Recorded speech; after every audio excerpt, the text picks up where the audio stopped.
Então, boa tarde para todos aqui, aos internautas, a todos que estão conosco neste momento. Mais um seminário para nós estudarmos juntos sobre doutrina espírita e hoje, mediunidade e obsessão em crianças. Não? E agora? Não? Não? Não? Não? E não? Você veja? Ficou sem.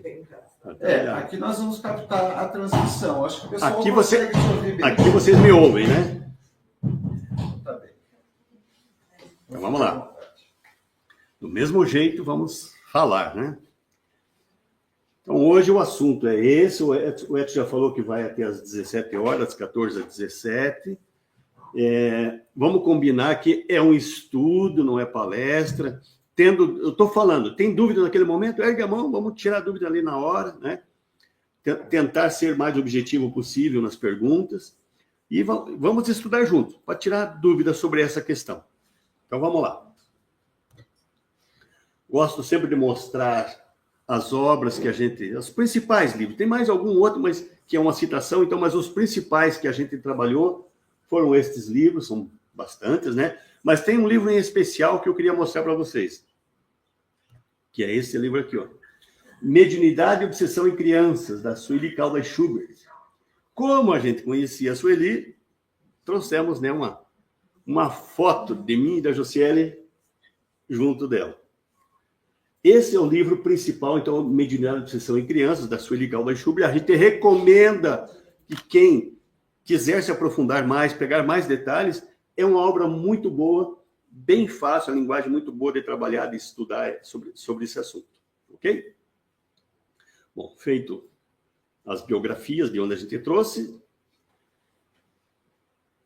Hoje, então, é esse tema, e é um tema, o tema mediunidade e obsessão em crianças, é um tema que hoje em dia é um assunto muito atual. Há muitas situações de crianças que têm mediunidade e que também têm obsessão. Então, é um grande número bastante até significativo dessa situação. E é muito pertinente que nós fale e estude isso hoje. Por quê? Porque nesse contexto que está acontecendo bastante desses casos, é preciso, então, que a gente estude, faça uma análise reflexiva, o que a gente vai fazer hoje é um estudo reflexivo. Vamos refletir bastante sobre isso. Para quê? Para que quando os pais dessas crianças procurarem as nossas casas espíritas, nós tenhamos as condições de orientá-los de forma bem adequada, bem tranquila, para que os pais consigam, né, ter essa orientação e os filhos sejam bem encaminhados para essa questão da mediunidade nas crianças e obsessão nas crianças também, ok? Começamos com o primeiro. Vamos dividir, então, em duas partes. Vamos falar primeiro da mediunidade na infância. Primeiro, mediunidade. E eu selecionei, eu reduzi. Mesmo assim, deu 9 itens para a gente dar uma estudada, né? Vamos entender o que é uma criança, necessidade da infância, o que é a mediunidade na infância, a reação dos pais quando descobrem que os seus filhos têm mediunidade, como lidar com essa mediunidade na infância e os inconvenientes e perigos de tentar desenvolver a mediunidade na criança, como a gente deve proceder com os pais, como a gente deve orientar os pais dentro do contexto espírita. E, por último, vamos falar uma coisa muito interessante, a mediunidade como chamamento. Que muitas vezes a mediunidade ela parece dar aquela chamada de atenção na família, aí a família procura orientação, se esclarece, começa a seguir uma orientação religiosa, aquilo daí desaparece. O que precisava? Precisava que a família como um todo se orientasse na questão da espiritualidade.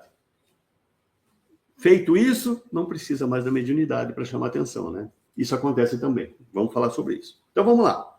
Primeiro, quem é a criança? De quem é a criança, não, né? Quem é a criança? Então, Sueli Caldas Schubert, neste livro, Mediunidade e Obsessão das Crianças, ela vai falar sobre isso, dizendo o seguinte: primeiro item, a criança é um espírito reencarnado.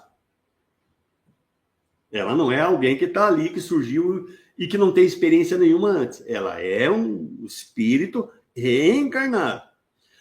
Sendo assim, ela é um espírito imortal e traz um acervo de experiência das outras encarnações. Tem muitas experiências. E aí, com certeza, se ela está com essa questão de mediunidade, é algo que ela já está em condições de apresentar, né, essa faculdade. Ela trouxe essa faculdade como compromisso. Muitas vezes esse é o caso.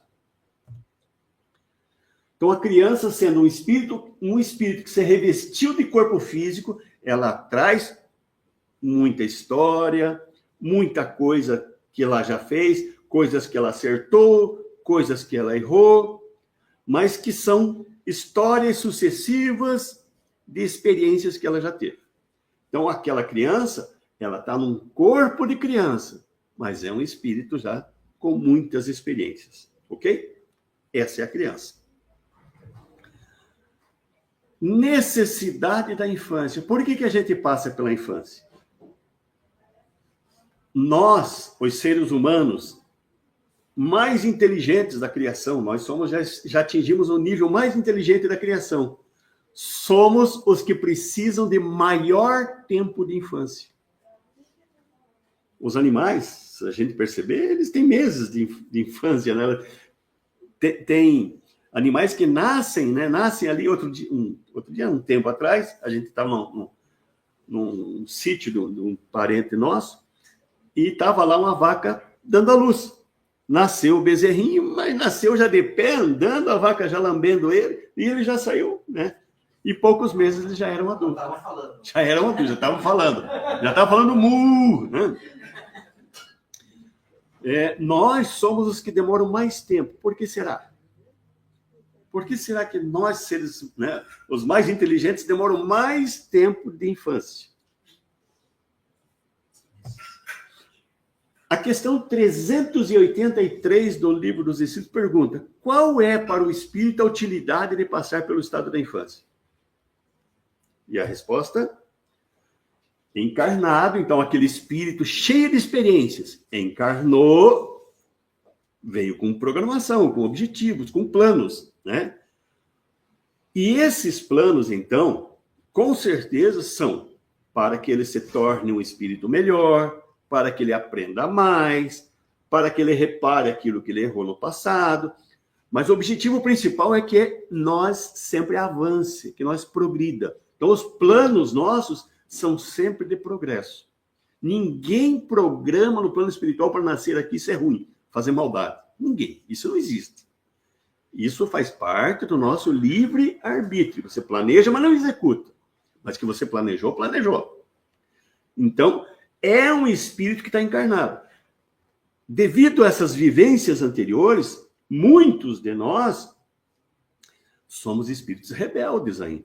Espíritos que somos muito renitentes ao mal. Insistimos em ser ainda, em permanecer no erro, guardar muitas imperfeições. Mas nós, mesmo assim, planejamos vir aqui e mudar isso, melhorar. Então, quando a gente vai passar pelo período da infância, é um período que a gente tem o esquecimento do passado, a gente traz tendências. Não lembra o que é, mas traz tendência. Você já vai mostrar se você é um espírito mais calmo, mais, né, agressivo. A tendência aparece. De alguma forma, demonstra aquilo que você tinha, né, do teu histórico do passado. E é aí, então, que nessa fase do esquecimento, tudo mostrando tendências, a gente, nesse período, é mais acessível a aprender coisas novas. Usando um termo mais moderno, é como se nós fôssemos, né, um cérebro novo formatado. Nós nos formatamos agora nesse corpinho novo. E estamos suscetíveis a aprender coisas novas. Então, é mais fácil. A criança tem uma facilidade de aprender bastante coisa. Por isso que o nosso período de infância é maior. para que dê tempo de os pais perceberem as tendências, corrigirem, ensinarem coisas novas, coisas boas para os seus filhos. Então, é esse momento que é mais acessível a essas impressões novas e cabe, então, àquelas pessoas responsáveis pela criança, que são os pais, de contribuir com isso, nessa educação nova que a criança está ali, pronta para receber. Não cabe aos pais, é um erro, o pai ver uma tendência do filho que é meio, né, briguento, meio nervoso, meio peralta demais, e o pai incentivar aquilo. Isso é errado, ele tem que corrigir. Por isso que nós temos um tempo, né? Daria para dizer até de 10, 12 anos para a gente fazer isso. Até chegar na adolescência. Então, é um período longo, dá tempo. Quando os pais falham, não tive tempo, não pude fazer. Dá para justificar? Com todo esse tempo? Né? Edivaldo, mas e se o pai ou a mãe já tiver um problema de obsessão também, desequilibrado, como é que estrutura dessa criança? Vamos partir do pressuposto primeiro, né, nessa explicação, né, que nós tudo somos normal. Né? Essa é a ideia. Né, o espírito nasce com o esquecimento passado, é mais suscetível à aprendizagem. Os pais têm por obrigação, né, ajudar nisso. Bom, isso é o padrão. Vamos responder a Sheila então agora. O que aconteceu que os pais não tiveram isso? Os pais não foram educados e eles não estão cuidando da educação dos filhos, porque houve falhas daí do pai dele, do pai do outro, houve uma falha. Né? Que em qualquer momento alguém pode parar, vamos corrigir tudo isso, vamos começar de novo. Então é uma falha que já está persistindo. Como é que se corrige? Fazendo isso. Né? Pegando aquela criança que está mais suscetível a boas orientações, a correções, e corrigir. Porque as tendências vão aparecer.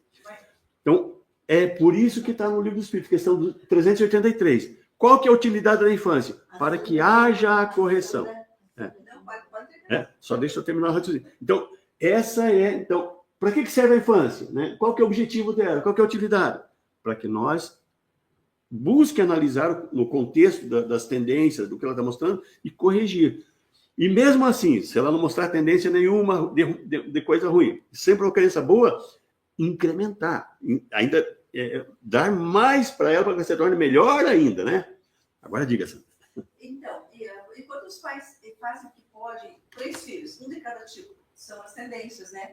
Porque daí alguns absorvem o que se passou e outros não, né? Se revolta. Então, mas aí é o espírito, né? Aí vem aquilo que são perguntas sequentes que está ali, que eu não puxei, porque, né? Mas se pegar daí a 384, 385, ele vai dizer o seguinte para nós.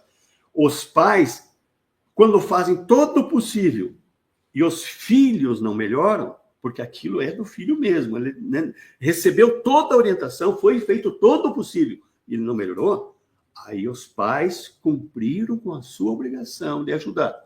Aí é o espírito mesmo, que veio ali e não teve jeito. Né? Então, mas isso tem, as perguntas sequentes vão falar disso, com mais detalhe até, então eu recomendo. Pergunta 384, 385, aí é mais umas 4, 5 perguntas, e uma delas fala sobre isso. E se os pais fizerem tudo possível, né, e os filhos não melhoraram, foi falha dos pais? Não. Se eles fizeram todo o possível, não foi falha dos pais. Ok? Bom, então esse é o objetivo da criança. Aliás, da infância. O objetivo da infância. Para que dê tempo de nós orientá-lo. Ok?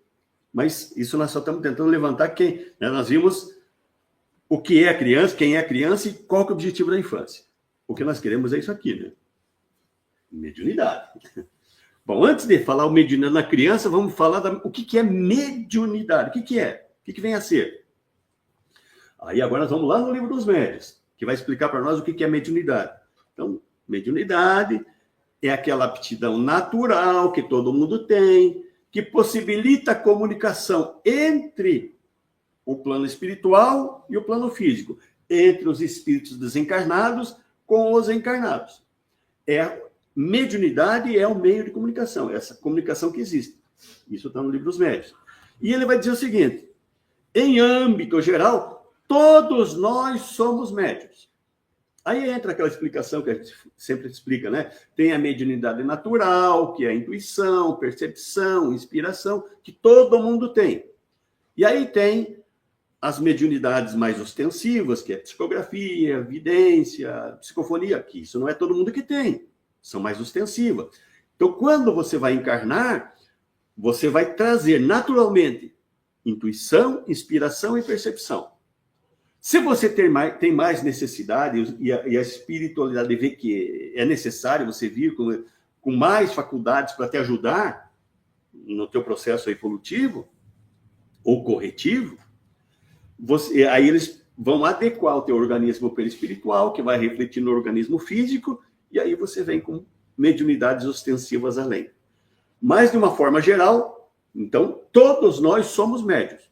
No mínimo, de intuição, inspiração e percepção, ok? Isso é mediunidade. Meio de comunicação entre o plano material e o plano espiritual, e todo mundo é médium. Agora sim, chegamos lá. Mediunidade na infância. Como é que aparece, como é que acontece, o que é, né? Então, vamos lá. A mediunidade na infância, então, se refere à capacidade que algumas crianças têm de perceber e interagir com o plano espiritual. Quando eu falo perceber, já estamos falando da mediunidade natural, né? Que é percepção. Então, percebe. Aí algumas conseguem ver. Aí a gente vai ver um pouquinho para frente que esse ver não quer dizer que ele seja médium vidente. É que ele está numa fase ainda de adaptação à parte física. Então, como ele não está bem adaptado, ele vê um pouco do plano espiritual e vê também o plano físico. Mas não quer dizer que ele seja médium vidente. Isso tende a desaparecer com o tempo. À medida que ele...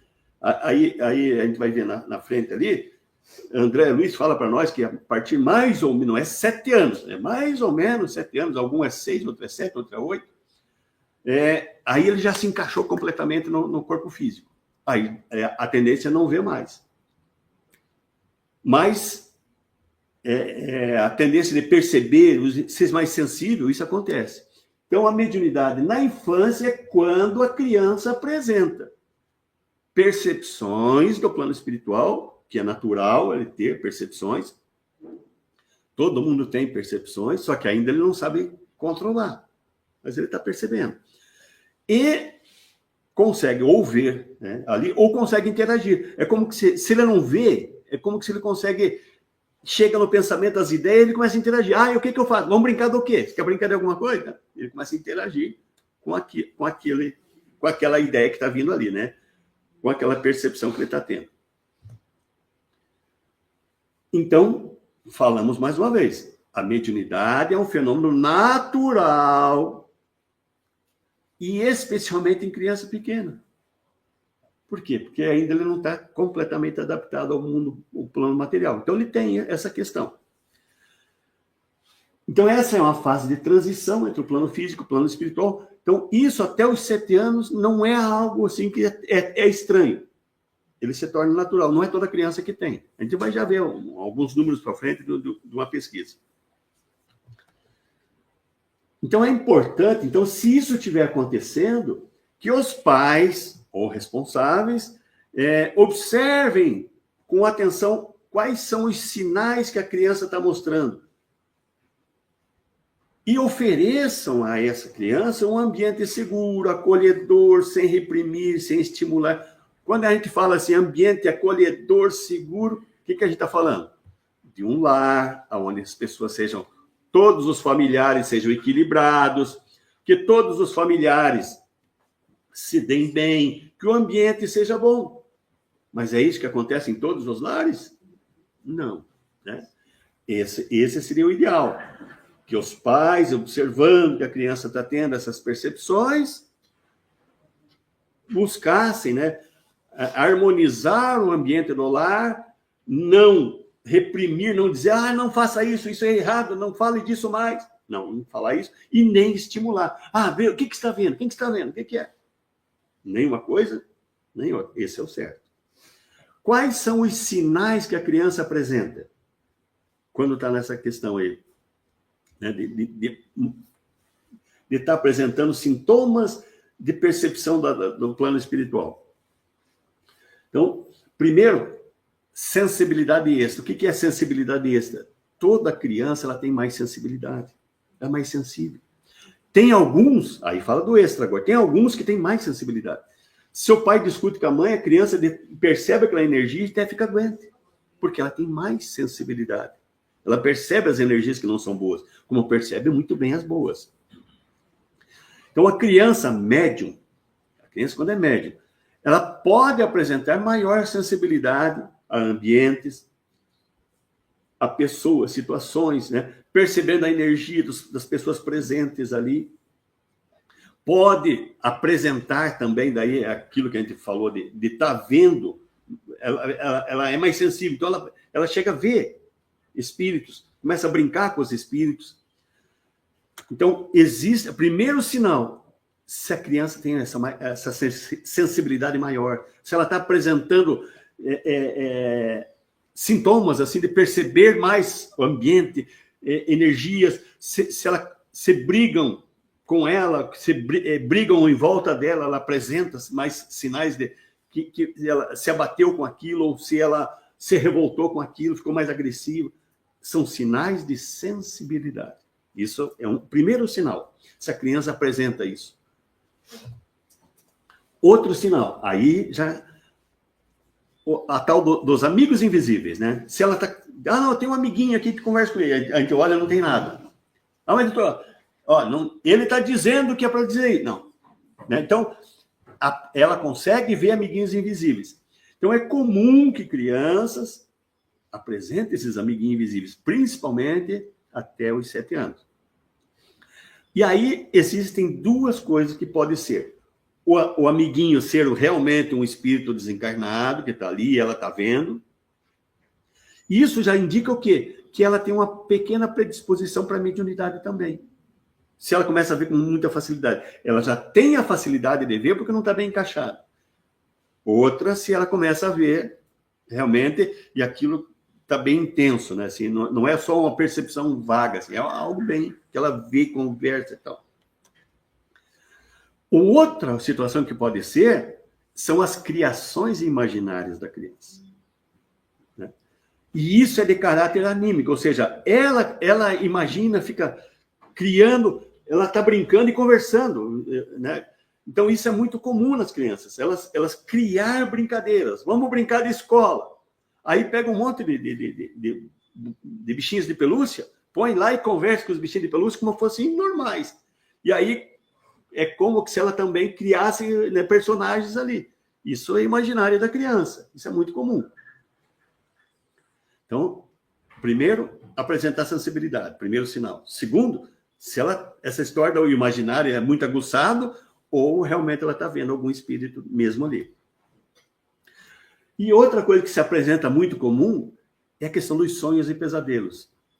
Então, a criança que também apresenta essa questão da sensibilidade mediúnica, ela começa a relatar de muitos sonhos que realmente, né, ela viveu aquilo, então ela conta, eu tive com a fulano falou isso e aquilo, aquele amiguinho falou aquilo, né, isso como sonho. Pode ser um sonho bom, como pesadelos. De noite ela acorda gritando, que ela estava, né, que tinha alguém ali, que alguém estava assustando ela. E começa também a relatar conversas com pessoas falecidas, né? Pessoas desencarnadas, né? Avô, avó, parente, tio, né? Então, o que pode acontecer? Então, 3 coisas principais, que são os sinais principais. Sensibilidade, amigos invisíveis e ter muitos sonhos e pesadelos com pessoas desencarnadas, né? Bom. Aí, o que o Espiritismo fala sobre isso agora? O que o Espiritismo nos diz? Primeira coisa, então o Espiritismo nos esclarece que o processo reencarnatório, ele não, a hora que nasce, já não termina ali. O processo reencarnatório ele vai até mais ou menos aos 7 anos. É um processo que vai encaixar. A hora que deu 7 anos, vamos imaginar assim, ali próximo aos 7 anos, é como que se encaixasse bem o o espírito no corpo físico. Muitas vezes isso tudo desaparece a partir dessa idade.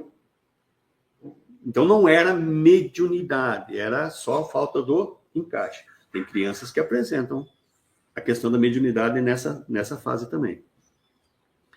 Então, nesse período, então a criança tem essa facilidade, ela está antes dos 7 anos, até os 7 anos, né?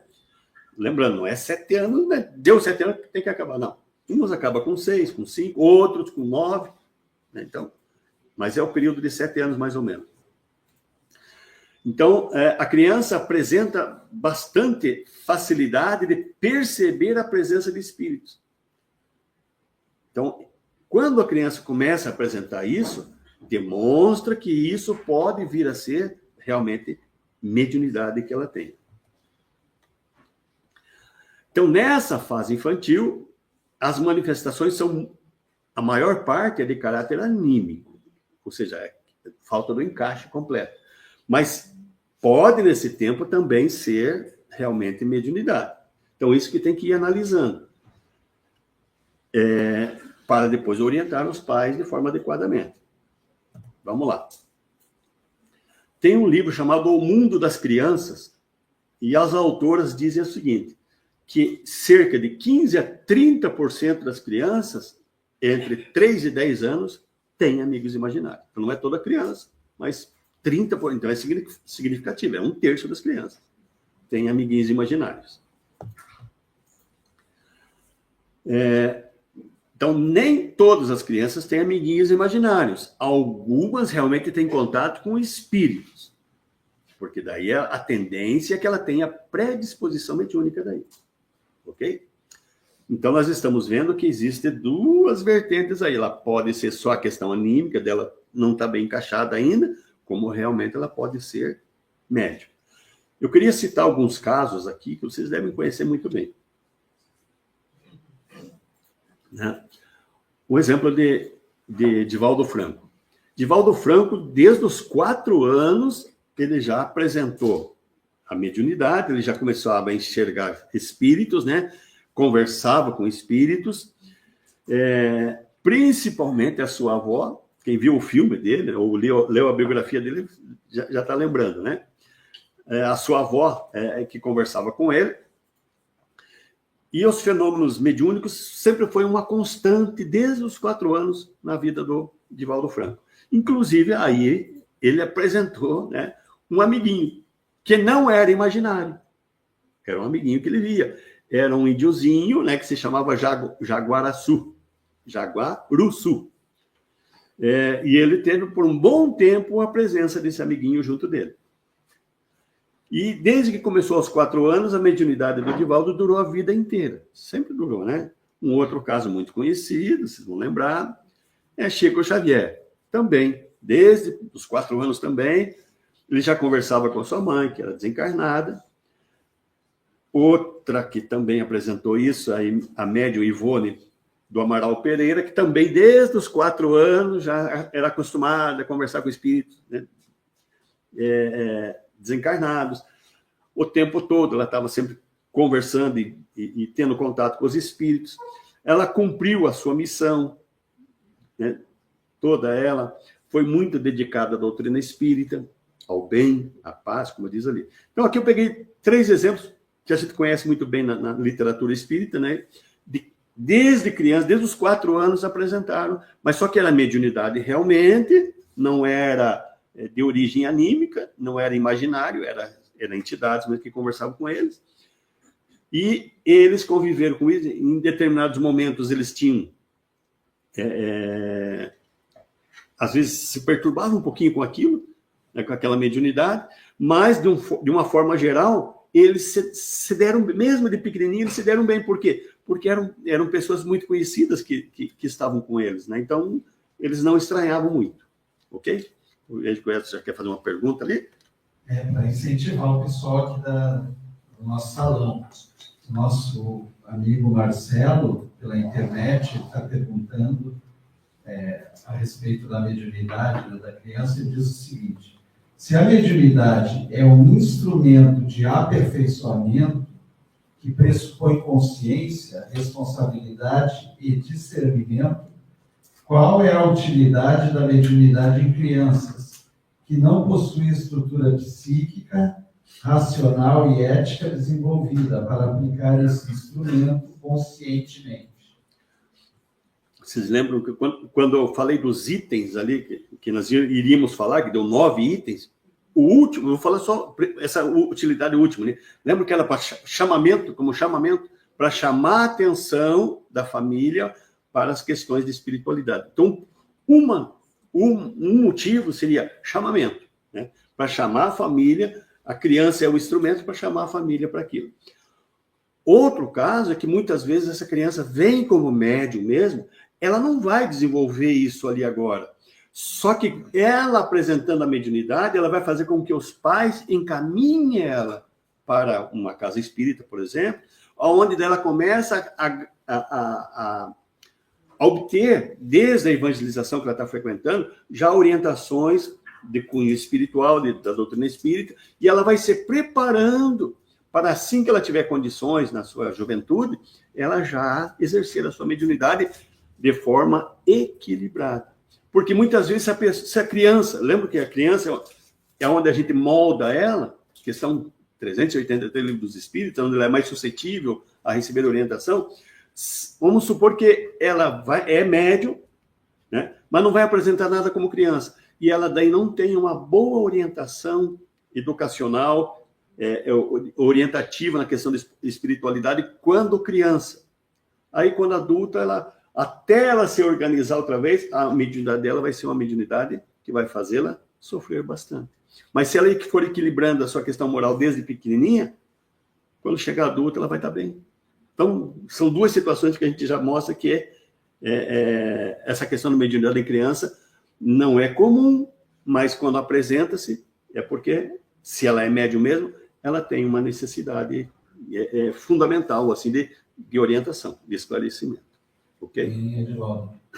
Eu estava pensando na seguinte situação. Hoje as crianças também, cada vez mais, elas já chegam, né? Parece uma consciência diferente sobre vários aspectos, né?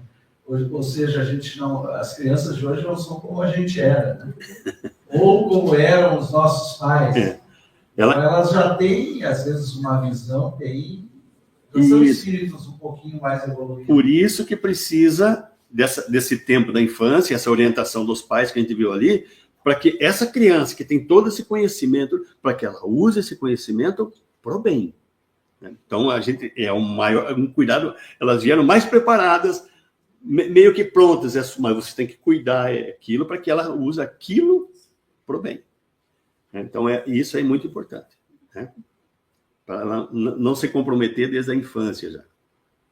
Bom, vamos seguir em frente. Então, o surgimento, eu grifei ali natural.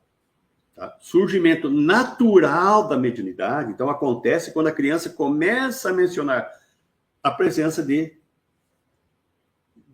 amiguinhos espirituais, ou de pessoas adultas que conviveram ali na família, ou mesmo pessoas adultas, mas que são amigos da família, são amigos dessa criança.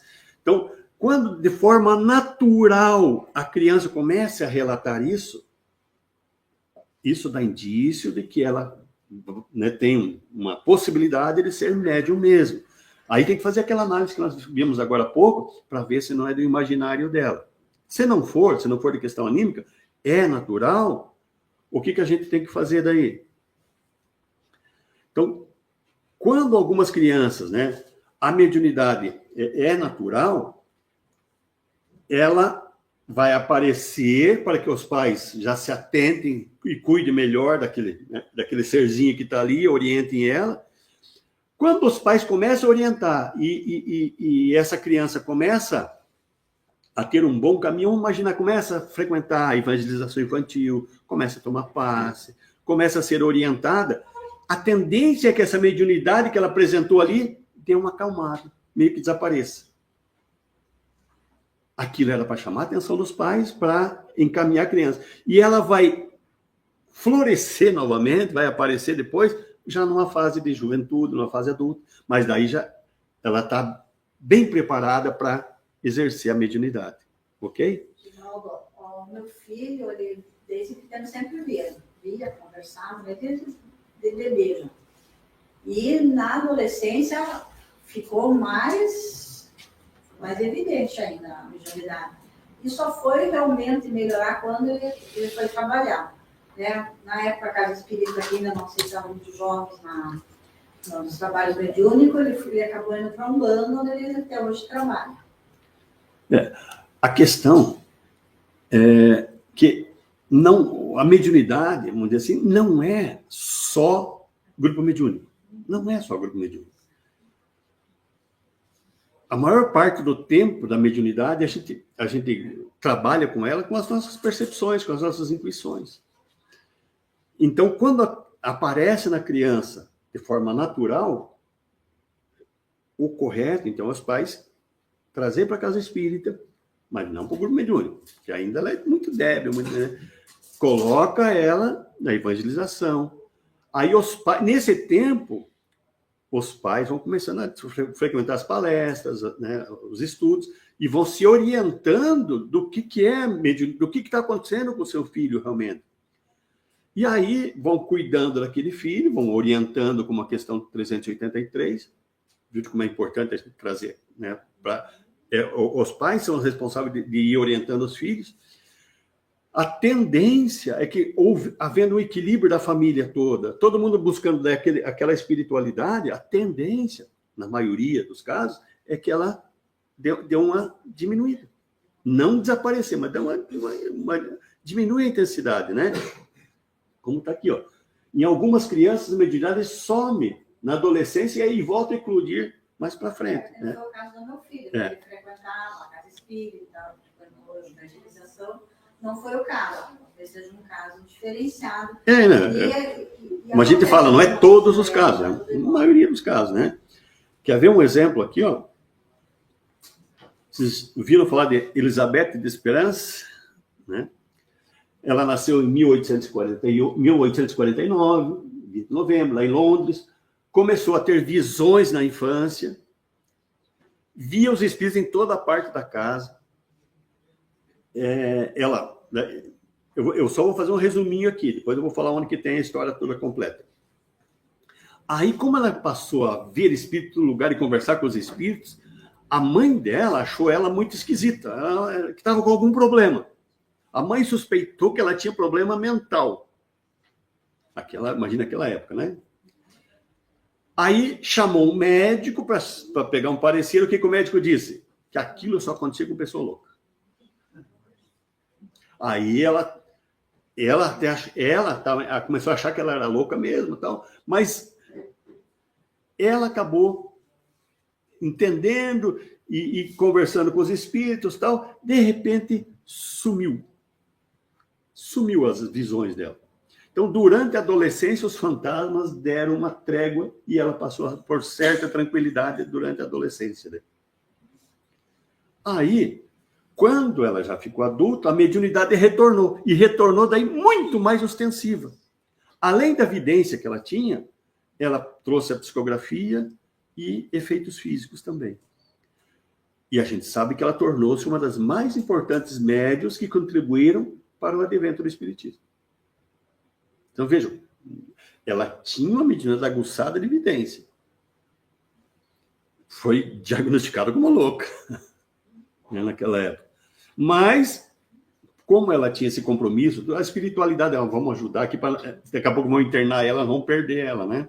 Então, vamos dar uma trégua. Deram uma trégua, mas quando ela ficou adulta, voltou com mais intensidade.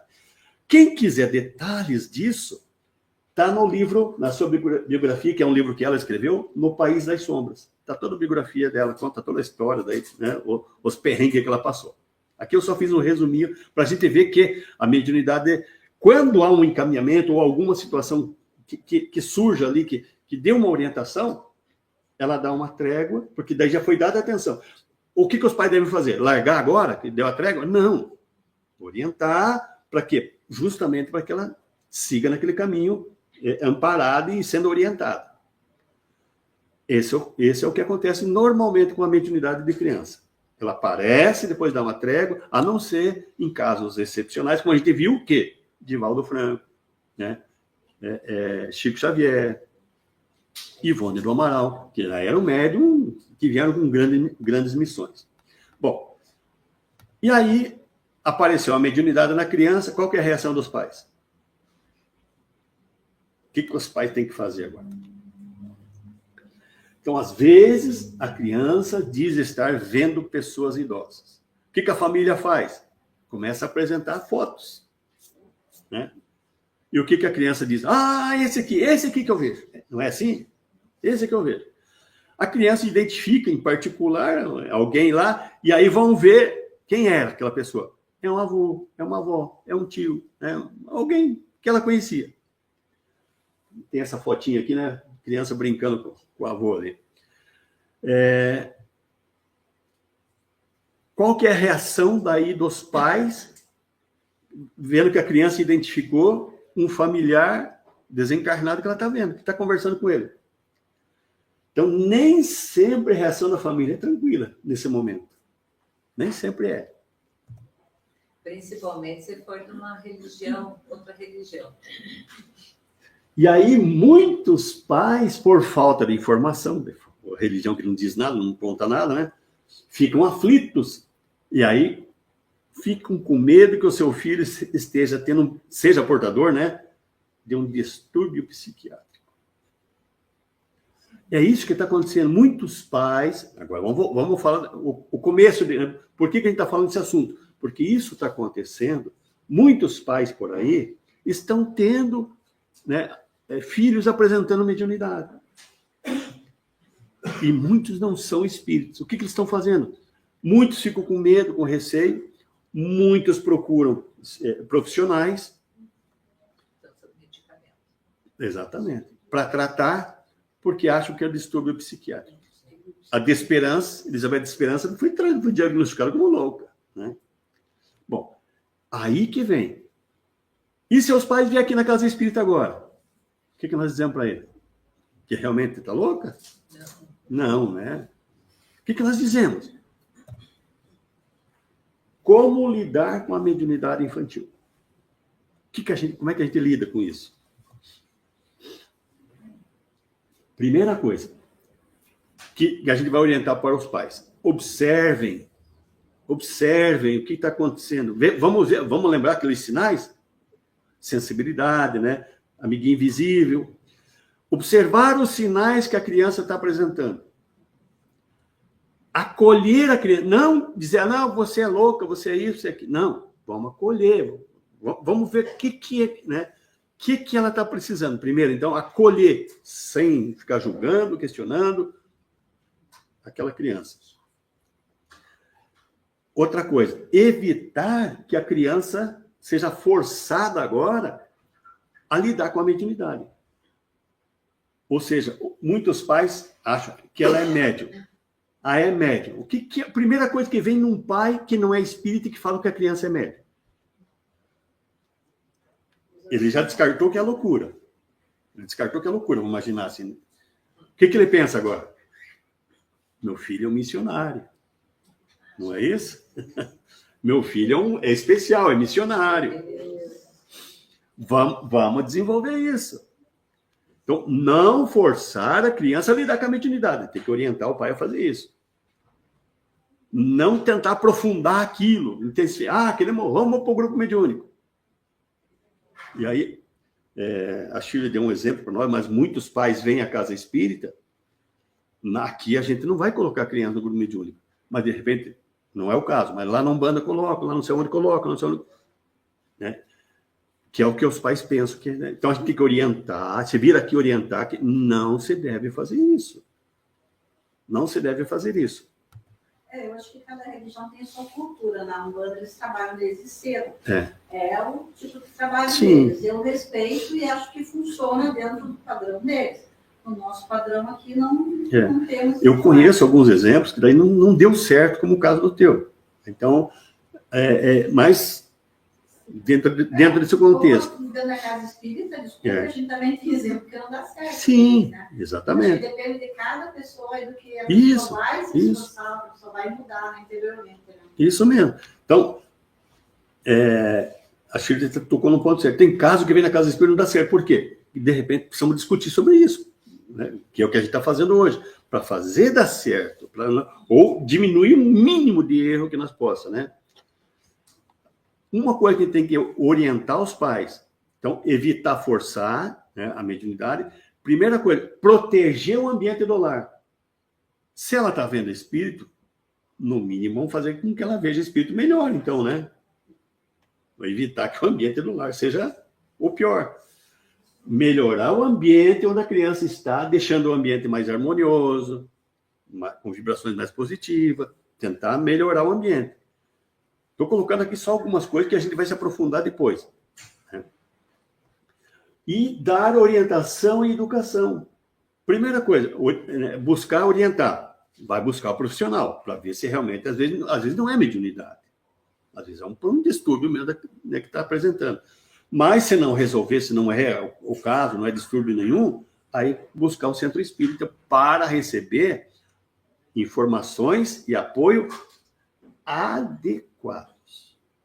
Para não acontecer o que a Shirley falou. Ó, vem aqui e aqui não falhou também, como o outro falhou, né? O que dá para entender ali, né? Para você manter esse ambiente da criança calma, a mudança tem que partir dos pais. Perfeito. Né? Senão porque você não vai conseguir. Vamos lembrar, responsáveis, questão 383, dos pais. Então, tá com a situação. Qual que é o caminho agora? Vamos ajudar nisso. Antes, precisamos falar disso aqui, ó. Perigos e inconvenientes de desenvolver a mediunidade na criança, né? Só que muitas pessoas dizem para nós assim, mas Kardec trabalhou com crianças praticamente, com adolescentes, né? Então, está no livro Os Médiuns, um dos perigos e inconvenientes da mediunidade é estimulá-la em crianças e jovens. Quantos já me falaram isso? Aquilo que os pais vêm, né? Vamos colocar a criança no grupo mediúnico. Ele diz, não pode. Ah, mas como? Kardec usou criança. Então, vamos explicar.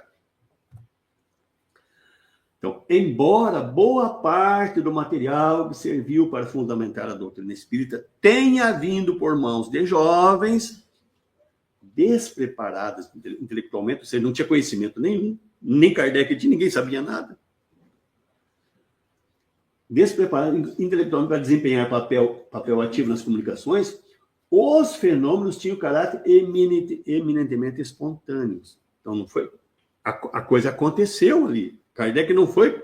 Ele não sabia nem o que estava acontecendo. Através dessas jovens que ele começou a aprender a mediunidade. Então, foi tudo espontâneo, foi tudo... Aí, depois, os espíritos falaram para ele, ó, é um perigo. É inconveniente estimular em crianças e jovens. Mas aquilo foi espontâneo. Foi uma situação naquele momento. Só para nós mostrar o contexto. As irmãs Baldin, Julie, de 14 anos, e Carolina, de 16, foram médios que colaboraram ativamente com Kardec. Especialmente na fase inicial da codificação, né? E as reuniões eram na casa dos pais delas. Foi assim que começou. Mas se você contar hoje a evolução, que hoje tem jovem que é muito mais evoluído que os pais. Tem uma questão do Livro dos Médiuns que diz isso, que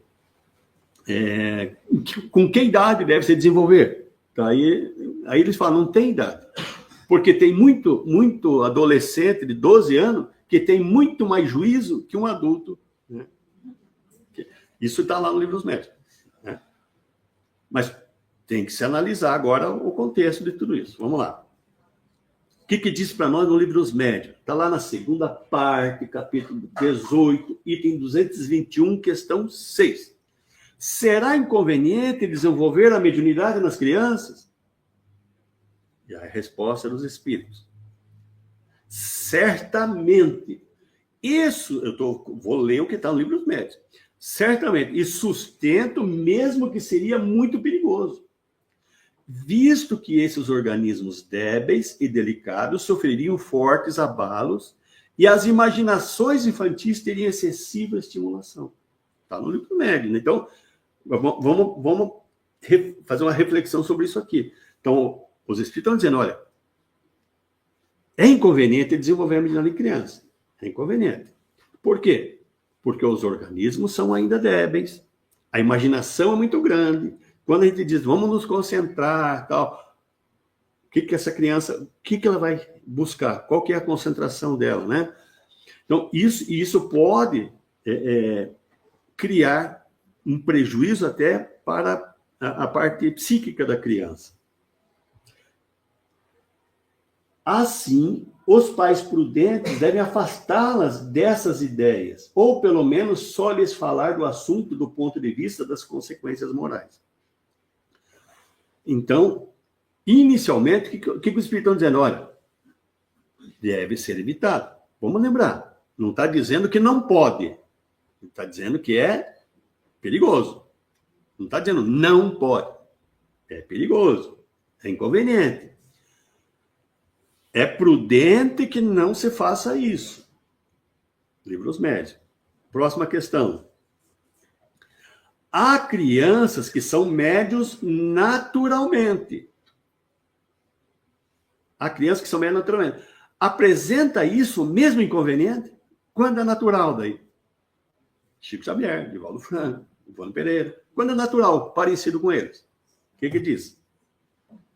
Aí não. Aí não é inconveniente. Quando a faculdade se manifesta espontânea numa criança, é que pertence à sua própria natureza e faz parte do planejamento reencarnatório. Por isso, não produz maiores transtornos na criança. Então, se a mediunidade aparecer de forma natural, é um espírito que está preparado. Agora, tem que analisar aquela pergunta, juntar com a resposta anterior. É muito criança ainda? 6, 7 anos, 8 anos? Não tem como. Ainda não dá. A estrutura física dela não dá condições. Com 12, 13? Como diz a resposta que eu falei. Com qual idade que é? Daí ele coloca. Tem crianças de 12 anos que estão mais ajuizadas do que adultos. Então, analisar o contexto. Muito pequena, não dá. A hora que já está na adolescência, analisar o contexto, analisar a madureza, o conhecimento, o preparo. Se é de uma criança que já vem de família espírita, o contexto, ela está muito preparada. Ela já houve algo preventivo orientando aquela criança. Quando chegou naquela idade, ela está bem madura. Às vezes, essa criança, que desde o começo ela foi orientada, ela vai ser mais produtiva que um adulto que nunca teve doutrina espírita, que chega na casa espírita, né? Mas ele adulto já pode ir para o grupo mediúnico, e a criança daí não pode. Tem que analisar o contexto. Mas natural, toda criança manifestar a mediunidade é natural. Não, lembra que tem que... Se for mediunidade, sim, às vezes tem que analisar, ver se não é aquela questão do imaginário. Saiu o imaginário, não é imaginário, é mediunidade mesmo, aí tem que analisar. Agora, aí vamos analisando sempre o contexto. É família espírita, ela tem orientação, os pais, mesmo sendo espírita, estão dando a orientação correta para ela, encaminharam ela para a evangelização, no tempo que ela não pôde ir para o grupo mediúnico, ela fez evangelização, foi preparando o seu espírito para isso. Todo esse contexto. Você distingue se a questão dos amigos imaginários, ou se é mesmo mediunidade, se é o espírito. Os imaginários vão desaparecendo. Chega aos 7, 8 anos, desaparecem todos. Naquela fase em que ela está, antes dos 7 anos, vamos lembrar, Chico, Divaldo, Ivone, todo mundo com 4 anos. Aí ela vai descrever pessoas e pessoas que às vezes são conhecidas da família. Se mostra, entendeu? Foi o cara mostrar foto para ela identificar. Isso já é mediunidade. É espírito. Ela está vendo espírito mesmo? Já é, claro que tem ainda aquela fase da adaptação. Mas à medida que vai se aproximando dos 7 anos, a tendência é que vai diminuindo. Está diminuindo? Daí não é, né? Mas você verificando que é uma faculdade natural, que ela é médium mesmo, está apresentando desde pequenininha, primeira parte, vamos orientar o encaminhamento dela para a evangelização infantil. Estamos falando da criança. E os pais? Lembra que os pais, questão 383, são os responsáveis. Como é que um pai vai orientar de forma correta o filho que é médium desde pequenininho, desde criancinha? Então, ele tem que vir para os estudos da casa espírita para ele pegar orientação para como conduzir o filho. Mas isso a gente vai detalhar mais para frente. Ok? Essa parte ali me chamou a atenção. Para mim, responde bastante essa questão que está sendo comentada. Né? Planejamento reencarnatório. Fundamental isso aí. Sim. Porque no livro dos médios que nós somos mais ou menos médios. E aí, não sei se encaixaria o que eu vou dizer. Todos nós, no livro dos Espíritos, confirma isso, que todos nós temos uma missão de diversas modalidades. E tem os missionários, que aqui caberia uma pergunta. Bom, que pertence à sua própria natureza e faz parte do planejamento reencarnatório. Essa mediunidade é natural. Quer dizer que alguns de nós não nascemos com esse planejamento, mas a mediunidade está em nós de alguma forma. Mas para ela trazer um planejamento reencarnatório com referência à mediunidade, ela assumiu um compromisso, como tem no livro do Mensageiro, os médios que são, na escola lá, reencarnam para essa missão. Aqui está falando, assim, é intrínseco ali, não está em palavras, mas dá para entender, que quando há um planejamento para ela trazer mediunidade ostensiva, precisa desse preparo e esse planejamento. As mediunidades naturais, não, isso vai acontecer. Eu vou ter intuição a vida inteira, vou ter percepção a vida inteira, vou ter inspiração a vida inteira. Né? Agora, quando é uma mediunidade ostensiva, precisa desse preparatório. E aí ela vai vir apresentando a vidência, vai apresentar mais para frente outras percepções. E aí já faz parte, ela é uma médium que veio se preparando para isso. Muitas vezes é isso que eu não sei se eu já consegui dizer para vocês, mas ele aparece mais de forma intensa em algum momento da infância para chamar os pais, para dizer, mais ou menos ela está dizendo assim: olha, eu sou médium, me oriente, me encaminhe, eu preciso de ajuda, eu vou ser médium, eu sou médium, vou ter um compromisso. Tem um planejamento reencarnatório para isso. Preciso de encaminhamento. Mais ou menos isso, que dá para entender. Então, aparece primeiro para chamar a atenção dos pais, para que os pais encaminhem. A hora que há esse encaminhamento, já foi visto ali que há um esfriamento da mediunidade, porque agora não precisa mais chamar atenção. E aí, os pais conduzem ela de forma natural até onde vai começar a aparecer de volta. Se aparecer de volta aos 12, 13 anos, mas ela já está agora bem preparado, que é o caso aqui, né? Que não há um inconveniente quando ela recebeu todo o preparo do plano espiritual e o embasamento que os pais podiam dar para ela também. Nessa fase bem infantil, né, de volta até os 6, 7 anos, o caminho é a evangelização. Sempre é evangelização. A partir daí, de repente, você vai... Até para que você consiga, talvez, perceber realmente se é mediunidade, se não é, isso. É apenas a... Que daí a gente, daí com o tempo, a partir daí, você está orientando a criança na evangelização, tomando passo, né? Os pais estudando, ela fazendo evangelho em casa, melhorando o ambiente de casa. A partir daí, agora deixa a coisa, né, fluir, está equilibrado, está harmonizado, deixa fluir até para a gente distinguir agora. Começou a desaparecer, era imaginário. Não é mediunidade, mas agora vamos encaminhando, e a mediunidade da criança vai se acalmando, sem problema nenhum. Ok? Seguimos. E aí ela vem dizendo agora, né, os espíritos orientando. Então, por ser algo natural, a cuja sensibilidade do seu corpo físico está adequada. Então, o corpo físico foi preparado para aquilo. Ele não está, como físico, ele está débil ainda, porque é criança. Mas o corpo físico é adequado para aquelas... está se adequando para aquela sensibilidade. A criança, em geral, não apresenta perturbações, porque como ela está preparada para aquilo, vamos lembrar outra vez de Valdo, Chico, a hora que eles viam, eles não se perturbavam com aquilo. Quem ficava perturbado era os em volta, mas eles não, porque eles estavam preparados para aquilo, né? E aí ele dá um arremate dizendo: não se dá o mesmo quando a mediunidade é provocada ou estimulada. Então, a criança ela mostrou a mediunidade no início, lá, quando está débil ainda.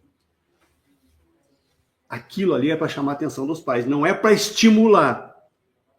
Não é para estimular, é para chamar a atenção, para orientar a criança para que quando mais para frente vem a eclodir a mediunidade, ela está bem encaminhada. E, no caso de provocada, ela não é média, ela vamos imaginar que ela é um imaginário lá ainda. E fica provocando algo que ela não vai ter. E aí você vai criando uma ansiedade, um problema, né, alterando o psicológico da criança e ela não vai ter a mediunidade. Ok? Você, certamente, eu sei que você estudou a lei da mediunidade e outras coisas, né? Mas eu gostaria que você me explicasse, assim, desse um ponto, um detalhe a mais, sobre essa questão aí, ó, por ser algo natural, cuja sensibilidade, o seu corpo físico está adequado, o seu corpo físico está adequado a pessoa que traz do mundo espiritual esse compromisso com a mediunidade, vem de lá, o corpo físico, assim, preparado, assim, mas o corpo físico tem alguma coisa diferente, algum órgão dele mais trabalhado? O que você sabe sobre isso? Bom, o primeiro... Eu não sei nada. Oswaldo, deixa eu pegar e emendar, já que a pergunta que tem aqui é semelhante à do Otto. A Luciana Matos, ela perguntou o seguinte: qual a relação do planejamento reencarnatório e da glândula pineal referente à mediunidade? Bom, tudo tem a ver com essas questões aí. Quando a pessoa vai estar no plano espiritual, ela vai se preparar para encarnar. Você precisa de mais ferramenta, você precisa trabalhar mais. Então você vai ser médium de evidência, por exemplo, né? O que eles vão fazer? Os espíritos vão orientar, vão preparar o perispírito dessa pessoa, né? Quando ela encarnar, entre o perispírito e o corpo físico, nós temos um chamado corpo etérico. O corpo etérico, ele também tem centros de força igual tem no perispírito. O corpo etérico, ele é uma espécie de um filtro. Ou seja, tudo que o meu perispírito sente ou percebe, ele é filtrado para chegar no corpo físico. Vamos só dar um exemplo. Se em algum momento da vida eu fiquei com muita raiva e não tivesse esse filtro aqui, a cada raiva que eu tivesse, eu desencarnava. Toda terça, quinta e sábado eu ia desencarnar. Quando o Atlético joga. Esse ano, né? Ia de passar a raiva, né? Bom, aí o que o corpo etérico faz? Ele segura a quantidade de raiva, de energia raivosa, que o meu corpo físico pode suportar. Ele retém. Por quê? Se eu trouxesse toda a carga que o meu espírito tem, que ele produz, de energia negativa, por exemplo, eu desencarnaria, cada momento desencarnaria. Então, ele segura, ele retém. Esse é um exemplo. Bom, o corpo etérico tem centros de força. Então, se eu vou vir com vidência, para eu poder enxergar o plano espiritual, o centro de força frontal do meu corpo etérico, vamos supor que ele fosse desse tamanho, ele vai se ampliar. Ele vai vir maior. Então, eles vão aumentar temporariamente o centro de força frontal, para que eu consiga ver os espíritos. Então, ele consegue ver porque o centro de força ficou maior. À medida que nós vamos evoluindo, o centro de força está aumentando de tamanho. Vai chegar um dia que todos vão ter mediunidade de evidência naturalmente. Mas enquanto isso não acontece, se eu vou vir com a mediunidade de evidência, ele tem que ser aumentado. Centro de força frontal aumentado do corpo etérico. Eu vou ser médium de psicofonia. O centro laríngeo vai ser aumentado. Então, precisa ser feita alguma adequação para que daí aquela mediunidade apareça. Muitas vezes, eu vou ser médium de evidência. Eu não vou nascer com ele totalmente aberto, já, quando eu nasci. Ele pode se abrir ali até os 4, 5 anos, como um exemplo, 7 anos. Ele abre um pouquinho, mas depois fecha. Lembra que ele desaparece a mediunidade? Eles dão uma volta ao normal. Mas quando atinge a adolescência ou a idade adulta, ele abre de novo. Ou ele só abre lá na fase adulta. Mas ele veio predisposto para isso. Preparado dessa forma para isso. Então, a psicofonia seria aqui.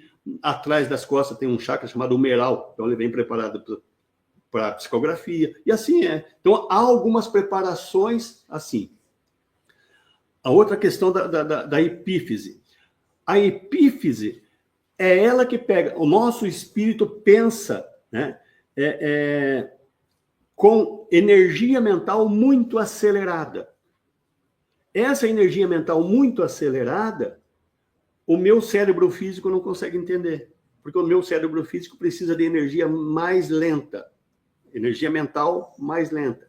Quando vem essa energia do espírito, né? Passa pelo perispírito, e vem em direção ao corpo físico e chega na glândula mental, a glândula mental reduz a velocidade dessa energia mental. E transforma essa energia mental em energia elétrica mental. Porque o nosso cérebro só funciona com energia elétrica. Né? O nosso cérebro funciona com eletricidade. Então, a epífise transforma a energia mental em alta velocidade em menor velocidade e também energia espiritual, mental, em energia elétrica para que o cérebro responda. Então, e quando vai daqui para lá, ela faz o inverso, ela transforma em energia mental espiritual, a energia elétrica em energia mental espiritual, e aumenta a velocidade para que o meu perispírito tenha consciência. Mas no caso de quem tem mediunidade ostensiva, a epífise é diferente? Ela é trabalhada? Não. No caso, não. Não, existem estudos do Sérgio Felipe de Oliveira mostrando que a nossa epífise, dentro dela, tem certos cristais de apatita. Quando a pessoa é média, ela tem maior quantidade de cristais, que aumenta, né, a questão da sensibilidade dela também. Mas as funções da epífise, por isso que o André Luiz chama a epífise de glândula mental, porque ela é que faz as transformações de pensamento, velocidade do pensamento, tudo isso é ela que faz. O Otto respondeu? Respondeu aqui também? Mas vai cair na prova, né? Não, ainda não. Deu 9? Só em 5 horas. Vamos seguir. Quem não fizer, vai ficar. Existe um livro editado pela Federação Espírita Brasileira como Orientação para a Prática Mediúnica no Centro Espírita. Lá na segunda parte desse livro, ela diz o seguinte: crianças de pais espíritas, em geral, não passam por maiores dificuldades, pois os pais sabem, eu coloquei sabem entre aspas ali, auxiliá-los. Isso é maravilhoso. Mas tem que saber. Crianças de pais espíritas, que são médios, né, não passam por maiores dificuldades. Por quê? Porque os pais encaminham as crianças para a evangelização infantil. Eu coloquei entre aspas, porque será que todo pai espírita faz isso? Ah, nem sempre. Né? Então, diz ali que, em geral, não passam dificuldade. Já situação diversa ocorre com as crianças educadas em um meio que apresenta preconceito com o espiritismo, foi o que você falou agora há pouco, né? Ou não dispõe de informações corretas sobre a doutrina espírita. A situação, nesses termos, pode apresentar muita dificuldade. Então, veja a diferença. Por isso que, não é pai espírita. A criança apresenta a mediunidade, fica aguçada, para quê? Para trazer os pais para dentro da casa espírita. Não era espírita, agora vem para poderem adquirir o conhecimento necessário para daí dar o encaminhamento da mediunidade. Aí fez isso, a mediunidade dá aquela encruada, desaparecida, amenizada, até chegar numa outra fase da idade, né? A presença de crianças em reuniões mediúnicas de desobsessão é uma ocorrência que deve ser evitada em face do desequilíbrio que pode ser gerado. Então, né? É o que está nesse livro da orientação da FEB. A criança ainda não tem discernimento suficiente para participar de atividades mediúnicas dentro ou fora da casa espírita. O organismo débil em formação pode sofrer abalos com isso. E a imaginação da criança que está naquela fase, né? Ela pode sofrer ainda uma superexcitação, né? E não ser nada daquilo que ela está percebendo e ela está dizendo que é um espírito e tal. Bom, eu quero ver se eu consigo chegar bem mais longe agora aqui. Como proceder com os pais da criança? O que dizer para os pais? Ó, chegou na casa espírita, é médium, né? Mas os pais não são espíritos. O que te diz para eles? Como proceder? Sueli Caldas-Schubert, Mediunidade, Obsessão em Crianças. Muitos pais, sem saber ao certo do que se trata, buscam médicos, psicólogos, que é o certo, vai buscar, né? Tentando evitar a situação que se tornou incômoda e desagradável. Vai primeiro buscar recursos profissionais. Não obtendo resultados satisfatórios, por não estarem os fatos mediúnicos ao alcance desses profissionais, né? Os pais, em geral, acabam procurando socorro na casa espírita. E nos dias atuais, são inúmeros os casos de crianças portadoras de mediunidade que chegam à casa espírita. A primeira orientação, a primeira das orientações que os pais precisam compreender é que a mediunidade é uma faculdade natural do ser humano. Não é nada, né? Não é doença, não é loucura, não. É uma faculdade natural. Vamos analisar que tipo de faculdade é, o que está acontecendo. Primeira orientação. Depois, conscientizar os pais que a criança não é detentora de algum encargo de alto nível, com uma grandiosa missão. Esse é o segundo item, né?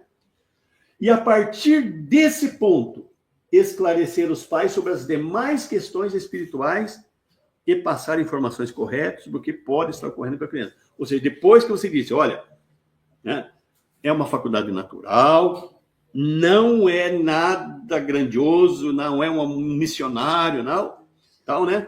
Aí vamos esclarecer, olha, o que a doutrina espírita diz? Existe intercâmbio, existe mediunidade, existe percepção, existe orientar, com tudo aquilo que a doutrina espírita diz. Isso para os pais, né? E os pais, então, devem ser orientados, primeiro, os pais, a participar de reuniões públicas de estudo evangélico doutrinários para eles adquirirem conhecimento, para ir entendendo toda aquela sistemática, né, da mediunidade. Também fazerem o uso da fluidoterapia espírita, passes, água fluidificada e radiação. Realizar a reunião de evangelho no lar com a presença de todos os familiares. Desenvolverem o hábito de prece em conjunto com os filhos. E agora para a criança. É importante encaminhar a criança para a evangelização infantil. Dissemos para os pais, falamos agora para a criança. Encaminhar a criança também para o tratamento de passe junto com os pais, porque o passe, as energias dos passes, vai acalmar a criança. Esclarecer que é pertinente que a criança participe do evangelho no lar. Não adianta plantar o evangelho e a criança não participar. Tem que participar também. É importante orientar os pais que rezem junto com a criança antes de dormir. Bom, nós orientamos os pais e orientamos o que fazer com a criança. Agora, por que de cada coisa dessa? Vamos falar sobre isso, daí nós fazemos um intervalo. Por que os pais devem participar dos estudos? O estudo da doutrina espírita aprofunda o conhecimento sobre a natureza, a origem, destino dos espíritos, bem como a relação com o mundo material. Ou seja, eles vão estudar, vão aprender sobre essa questão. E o estudo no espiritismo é fundamental para os pais, para eles compreenderem como lidar com a mediunidade do filho que está ali. Como equilibrar aquela mediunidade de forma segura. Por isso que é importante o estudo. Por que a criança deve participar da evangelização infantil? A evangelização infantil é crucial para acalmar a criança, para melhorar o seu comportamento e preparando-a para o futuro, ter condutas com base no ensinamento de Jesus. E é prudente que a criança seja encaminhada para a evangelização infantil, onde gradualmente vai obter o equilíbrio da sua sensibilidade.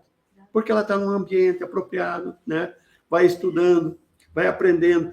Agora há pouco nós estávamos vindo a Josiane falando que lá na SEMP, na evangelização, eles estão usando agora, por exemplo, bolinhas de água, a bolha de sabão, né? para ensinar para as crianças o que é fluido, o que é não sei o quê, como é que é. Então, veja como, desde pequenininho, ele vai aprendendo essas coisas, o que ele vai fazer? Ele vai entendendo, vai aprendendo, né? Como é que funciona. Então, por que é o estudo importante para os pais e por que a evangelização é importante para a criança? Por que os pais e a criança devem participar dos passes? Por quê? A gente já sabe que na casa espírita, nos passes, são transmitidos fluidos benéficos, que visam o equilíbrio espiritual e, consequentemente, vai refletir no bem-estar físico, emocional e mental dos pais, da família toda e da criança também. Vai melhorar o estado deles.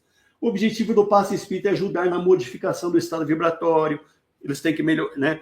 Eles estão tudo ansioso, nervoso, agitado, né? Com medo daquela situação. Então, o passe vai ajudando a equilibrar, vai melhorando o padrão vibratório deles, vai evitar que aquelas influências negativas cheguem a eles, que os desequilíbrios que eles tinham vão sendo equilibrados, né? Tanto mental como emocionalmente. É importante, então, que o passe vai trazer alívio para alguma dor, para alguma insônia, para alguma ansiedade que eles estão tendo. Lembra que um dos problemas é a criança ter sonhos, pesadelos? O passe vai ajudar a equilibrar isso tudo. Por que é importante fazer o evangelho no lar? Orientar a família que o evangelho no lar vai possibilitar melhorar, né, o ambiente do lar e evitar as influências espirituais, principalmente as negativas. Que é importante o evangelho no lar para o fortalecimento dos laços familiares, a família vai começar a se unir, e a função do evangelho no lar é promover a harmonia no lar, através de melhorar o nível vibratório e espiritual da família também, para que todos comecem a pensar e praticar os ensinamentos de Jesus. Que a vivência dos ensinamentos de Jesus, né, une, mas quando eles estão aprendendo sobre perdão, sobre paciência, sobre tolerância, compreensão, né, que Jesus ensina, vai promovendo uma melhora do ambiente familiar. Durante o evangelho no lar, os amigos e protetores espirituais da família vão estar ali presentes, envolvendo todos eles harmonicamente. Ou seja, você começa a melhorar totalmente o ambiente do lar. Por que melhorar o ambiente da família? Por que melhorar o ambiente do lar? Às vezes, a manifestação mediúnica que a criança está tendo, por ela ser mais sensível por causa das perturbações, a família está toda briguenta, está toda, né? E às vezes a criança, por ser sensível, é que está apresentando aquilo. Orientar para que, né, o evangelho lá, para que se evite trazer perturbações do mundo lá fora para dentro de casa.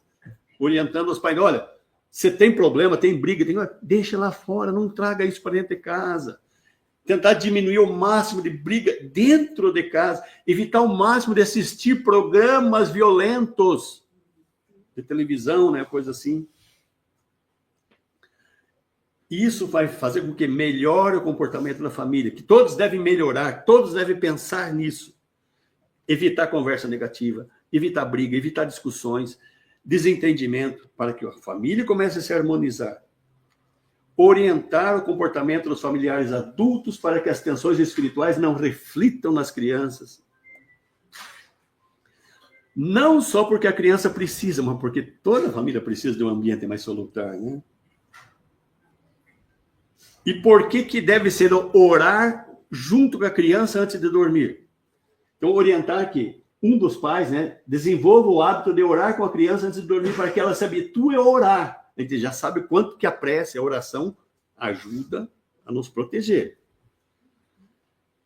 E como tem aqueles que têm algo contra nós, ou seja, espíritos, de alguma forma, que podem estar presentes no lar, à medida que você vai orando, vai melhorando o padrão vibratório, e a oração vai ajudar a proteger a criança dos pesadelos, preparando ela para dormir melhor. Por isso, a proposta de ensinar a criança, né, a orar toda noite junto com os pais, pedindo proteção do seu protetor espiritual, alguns conhecem como anjo da guarda, né, para que ele nos guarde, nos proteja durante todo o sono. Vejam, basicamente, a gente tem que pedir para os pais e a criança estudar. Usar a fluidoterapia, usar do evangelho no lar e da prece. E melhorar o ambiente. para nós fecharmos agora, mediunidade como chamamento. Então, aquela mediunidade da criança, muitas vezes, é justamente para chamar os pais para a espiritualização. Não precisa ser numa casa espírita. Pode ser para uma outra igreja qualquer. Mas é chamar a atenção da família porque ela está afastada da religião. Então, a mediunidade na criança também pode ser um chamamento ou uma forma de alertar os pais ou a família para as realidades espirituais, né? Em muitos casos, o reequilíbrio conquistado, ou com o despertamento espiritual, ou com o equilíbrio de todos, esses fenômenos, essa mediunidade tende a desaparecer na criança. Temos até um exemplo aqui, ó, de uma pessoa bem conhecida nossa, né? No livro Socialismo e Espiritualismo, Leon Denis diz para nós o seguinte, que ele tinha uma mediunidade muito ostensiva quando ele era adolescente. E quando ele se tornou adulto, ingressou no movimento espírita, a mediunidade dele sumiu. Ele tinha uma mediunidade ostensiva quando adolescente. E quando ele entrou na doutrina espírita, sumiu a mediunidade. O que significa a mediunidade dele ter sumido? Por que sumiu? Porque ela tinha a função de levar... A mediunidade foi uma estratégia da espiritualidade para trazer Leon Denis para o ambiente espírita. Despertamento. Portanto, em muitos casos pode acontecer a mesma coisa. A mediunidade só ser um chamamento. A família vem para a casa espírita, ou outra igreja qualquer, né? Mas vem para a casa espírita e, de repente, some tudo, tal, mas a família já está aqui dentro. Né? Por isso que tem que ter, como a Shirley diz, as orientações corretas, porque assim que a mediunidade desapareça, a família não vai embora de novo, né? Para que ela fique aqui.